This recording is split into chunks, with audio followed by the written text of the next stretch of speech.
So I didn't expect Eric Lui to be in this tournament. Um, yeah, it was just kind of unexpected, and I saw him like when I got there, like, oh god, I'm done. If you don't know Eric Lui, he's really strong. He's 8th on AGA. Although in the tournament, like the max you can play in the tournament is 70, so this was only a no Komi game. It wasn't 2 stones. He was the runner up in uh the like this year's AGA Pro qualifying tournament. I mean Ryan Lee ultimately won the tournament, but he was second. I think he only lost games to Ryan Lee, so like he's very strong. He also, I think few years ago, I don't remember which year exactly, maybe 2012. Like he got third, was it like I think third place in the World Amateur Go Championships. This is like the highest that the US ever placed. He also played in the Samsung Cup against Lucido last year, I think. I think it was last summer he played in that because he won the qualifiers in the US, so he played in the main tournament there. So that's really exciting. Yeah, so he's definitely a very strong player. Uh, yeah. So I played. This is no Komi, so I like to play double 3-4, especially like even if it's Komi, I like to play this, but especially in no Komi, I like to play this because it's very territorial, and I think it's a little bit easier to take advantage of the no Komi. Because if you play like a Mario game, like I feel like it's a lot more like risky, I guess, because if your Moyo fails, then you can't really the Komi doesn't really matter as much. But in a territorial game, like it's a lot easier to take advantage of the fact that there's no Komi. So he played 3-3. Actually, it's kind of funny. Like before the tournament started, like I was talking to him about like how I was playing this all the time. So I mean, I don't know. Maybe he kind of developed some sort of like maybe he wanted to try to play something that maybe I wasn't used to. So I played a pretty standard. If you watch like any of my games, like I always play this all the time. I like it because like you get a lot of quick cash, so uh, I think it's a very safe opening personally. He played here. This is normal. This is probably what you see most of the time. But I think he knew that I knew like all the like most of the variations with this move, so he wanted to like play here because most people aren't as familiar with the Joseki variations. So I think maybe he wanted to try to get some benefit this way. So I pincered for here. This is kind of an old Joseki. I don't think it's played as much anymore. Nowadays you see like this is pretty common. Jump is pretty common. This move is I think a little bit older, but it's still it's still fine. This is normal. He played here, he made this exchange, and then he played here. We reviewed the game a little bit afterwards, and we decided that maybe playing a bit further might have been better.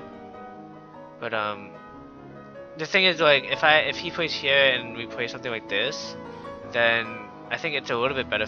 We thought it was a little bit better for black because even if white kills this one stone, like it's not that big of a deal because one black gets sente, two black still has like this kind of move to reduce this area a lot, and it's not really that big. And yeah, black also gets sente to play somewhere else. I think this might have been better. White would probably have to jump or something, like he can't afford to capture this on a really small scale. But now you can see that if he plays this way, there's a lot more Aji with this stone.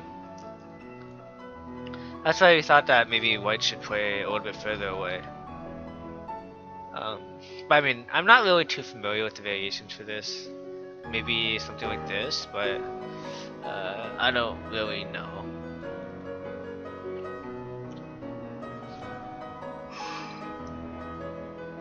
So in the game, I did play here. Like there's not really much point in splitting these groups because like white's already pretty solid here. Yeah, I think like this is probably like I thought this was fine. If he just links under, then I can take the outside, which is really big. We can see that like black has a lot more center influence, which is really valuable.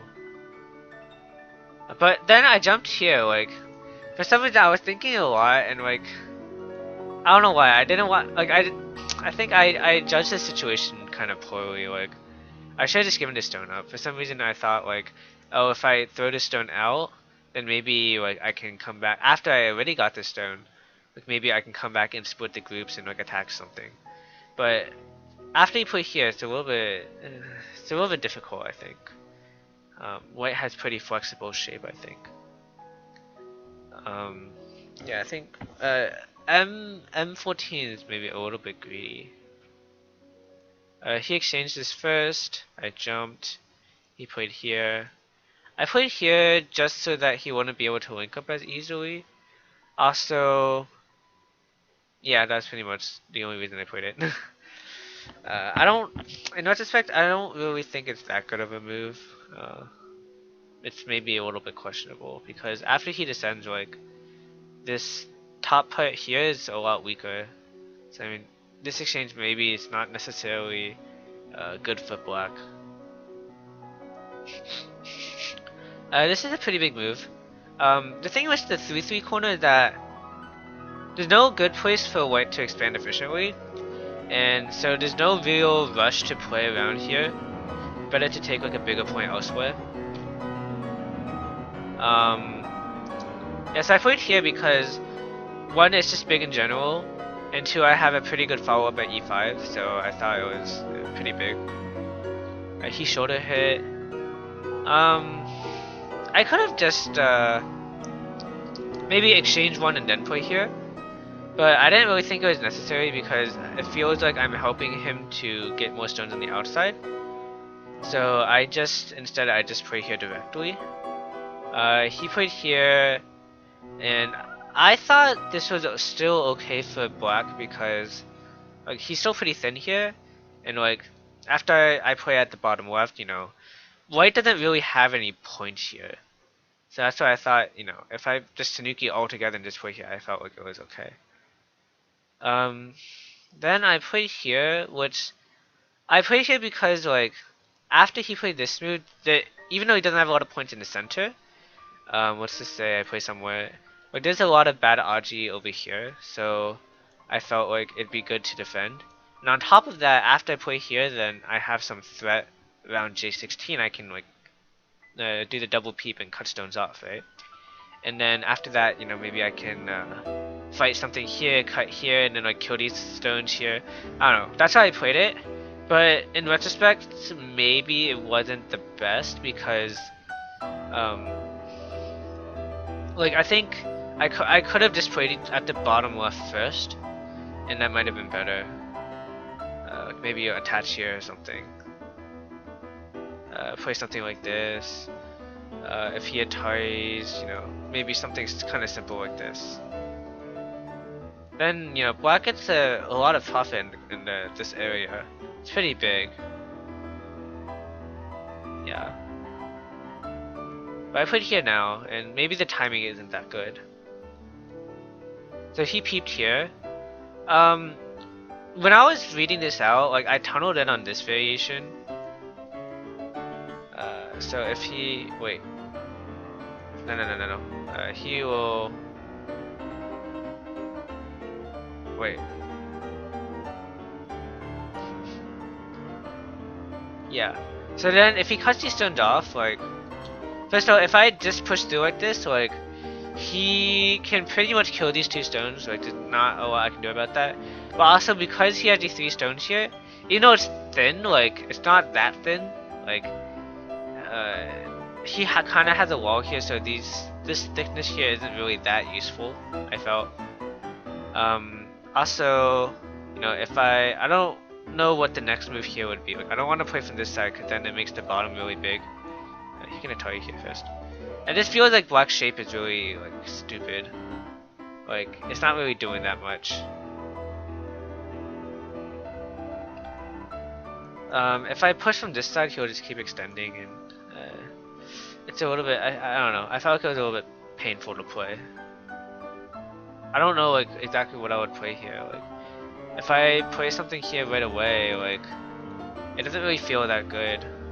I don't really know.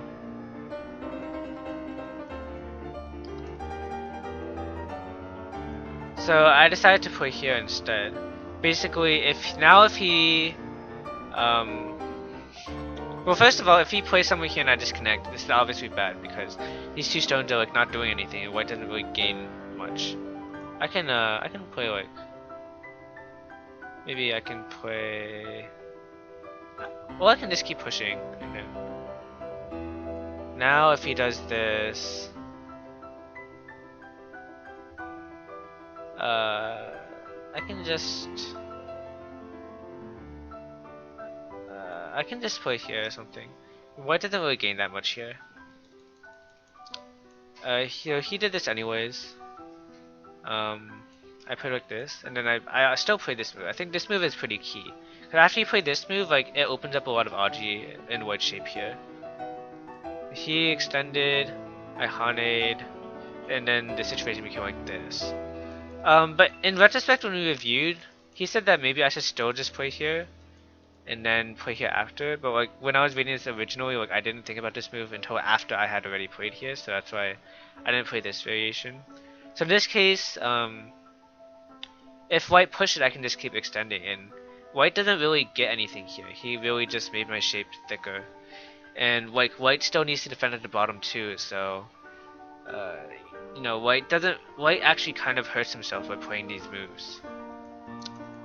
But in the game, it was a little bit different. So like, now in this case, white had this move, which is pretty good. I mean, black is still okay, but I mean, it's a good move for white. So basically, I can take these stones, he extend this way. There's still some Aji around here. Like if I play here, there's a no. If I play here, and then white has to be really careful with the sequence of moves here because, you know, if he carelessly just pushes like this, I can wedge and then kill this group here, or just kill the two stones. So white has, I mean, there's some Aji there that white has to worry about, but I don't want to do it right now because like if I just take the two stones and Gote, like it doesn't really mean that much, to be honest. Like I don't know, like spend like an extra move to, you know, connect these groups. It's not really that big. So I just played here to utilize the Aji that's in the corner. So he played like this. Then he turned to get rid of the Aji there and forced me to live here. So I lived here, he lives, everyone lives basically. But then I have Sente, so I thought, you know, this result should be okay. And now I can play somewhere on the bottom side, which is pretty big.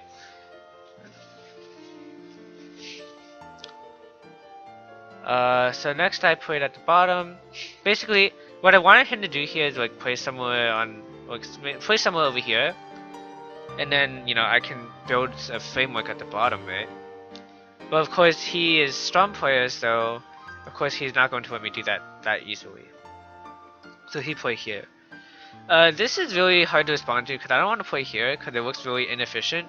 Playing from like my thickness here, like to play this small two-space extension looks really over-concentrated. So I didn't want to play there, and so instead I think I played here instead. Kind of attack this stone, but it's a little bit difficult to attack. Also at this point, I believe I was already in Byoyomi, so I was kind of rushed a little bit.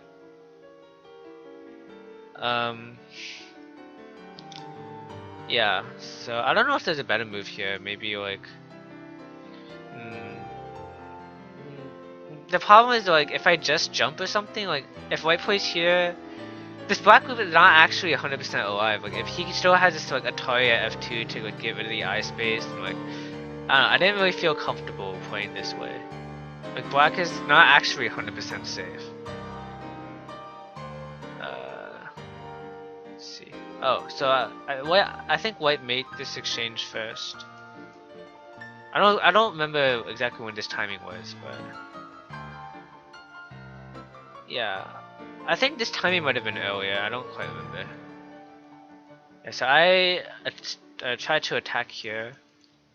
and then play here. So this way, even though he can get some more territory like this, I want us to try to attack this one stone. But it's a little bit hard. It's really difficult to kill this stone because even with like this move, like there's so much RG in here that white can utilize. I say white got these forcing moves, and then sorry, I'm yawning so much. So but white can still play here, and when white played here, like I didn't want to just like defend, like play really defensively. Like I wanted to get an opportunity to play something at L5 because that's the vital point in this shape. Yeah. Also, like I just felt a little bit behind at this point, like in terms of territory. So I kind of went a little bit, maybe a little bit too aggressive, and I actually pushed and cut. Maybe this wasn't such a good idea. He came down, I defended, he tied, clamp. And now you can see that black is kind of all or nothing. It's really difficult to kind of mount a double attack here. Because black also has weaknesses here. Also, this group in the top right is not completely alive. I tried to like find a way to get this wedge to work, but it just wasn't happening. So the game went like this. Like I was kind of having trouble because I was in Miyoyomi, but it went like this, and then white played here, and then yeah, basically the game was over. I mean, I think after the bottom left, I think I could have played a lot better there, but maybe like, when you played here, maybe if I just defend, like, I don't know. I think it's kind of difficult to play this. Like, it's really hard to attack this group, I think. There's also still some bad RG. Around L12, like he can cut or something. I don't know. Maybe I should have still just defended anyways though. I'm not really sure. But yeah. Then Miyoyomi, I kind of YOLO'd a bit, and then that kind of got me into some trouble. Yeah, it was kind of tough. But I think in the beginning I had some good chances. Like, if I had played jumped here instead of jumping this turn out, I think the game would have been a lot better for me. If I had blocked that C8 instead of D9 after he peeped here, like I had some good chances. But yeah, I mean, it's hard. It's hard. Like against strong players, you can't really afford to make any mistakes. Otherwise, like you're just gonna lose. Yeah. Alright, so that was round 2. So then third round.